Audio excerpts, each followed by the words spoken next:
Today, our guest is Roger Kunz. Roger came from a very different background than most of you are aware of, and he has a perspective that is very important because his perspective is that of a male.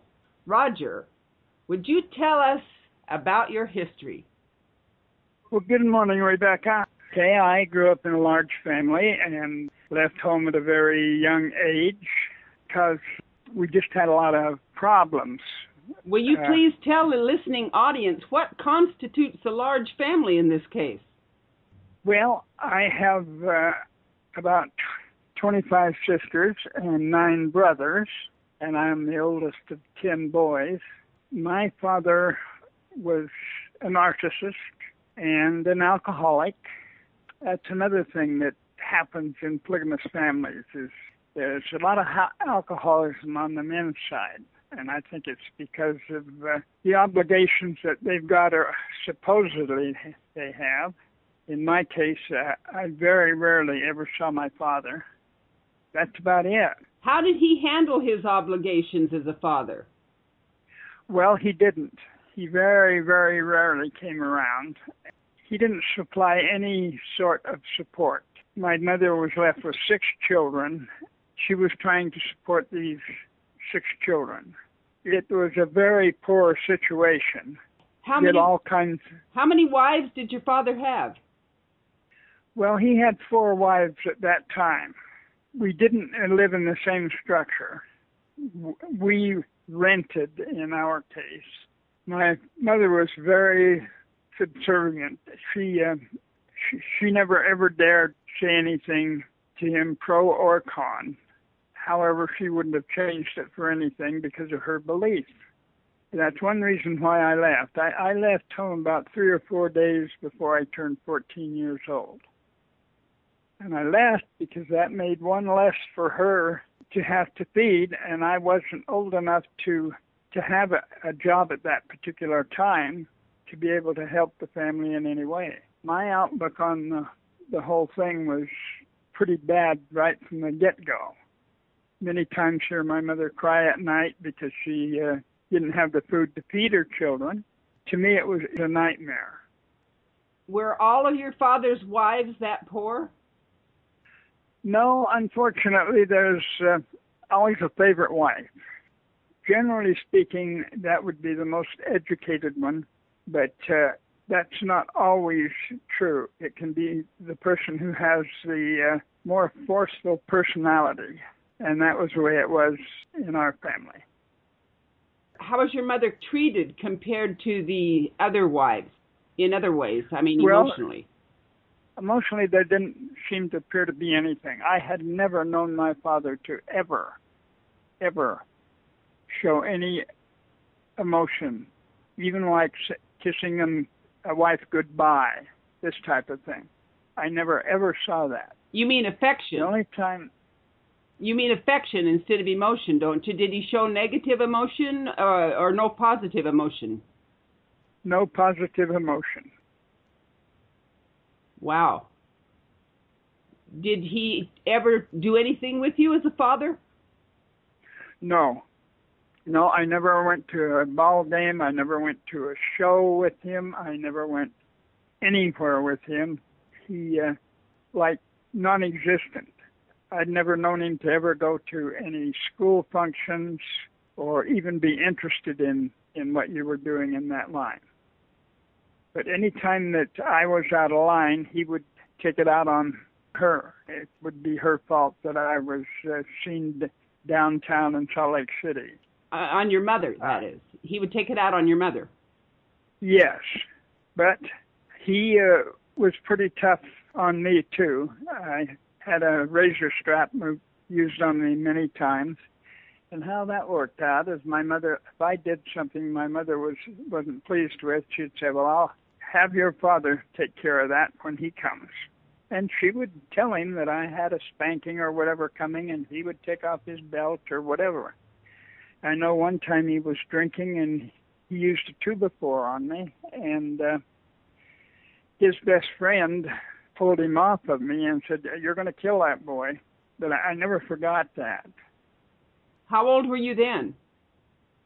Well, that went all the way on, all the time that I was a child, this went on. 8 years old, 9 years old, 10 years old, 11, 12, so on.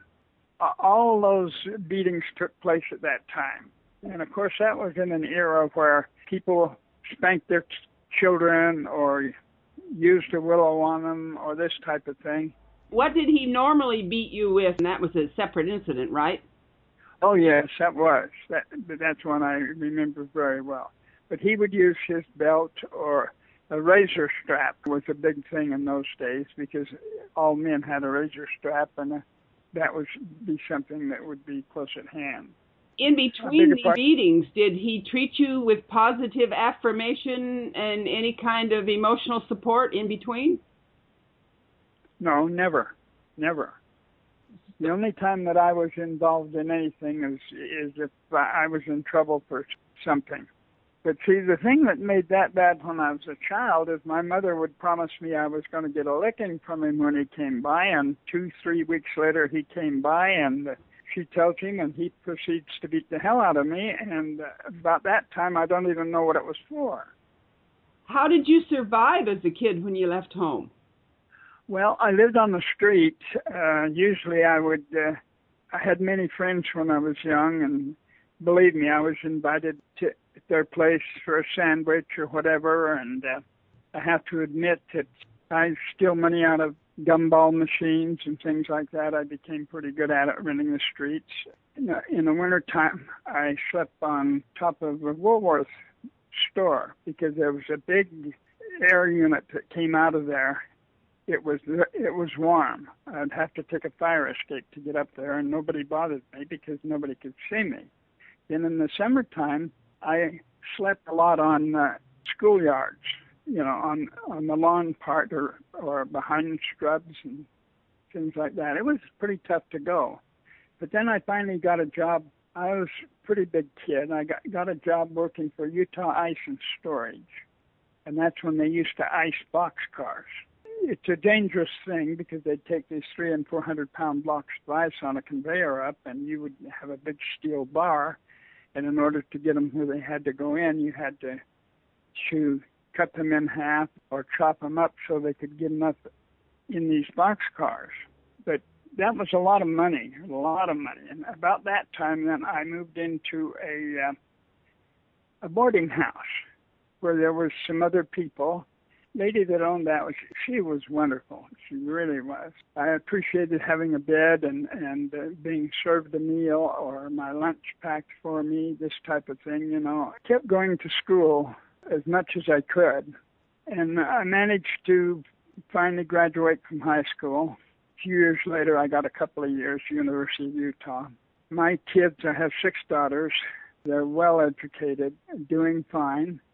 I have one that has a doctorate, and I have one that got her master's degree, taking medicine, and she graduated in something else. But anyway, so much for the education. I didn't give up where my father was concerned. I spent several years going out and visiting him every opportunity that I got because I didn't understand what the problem was.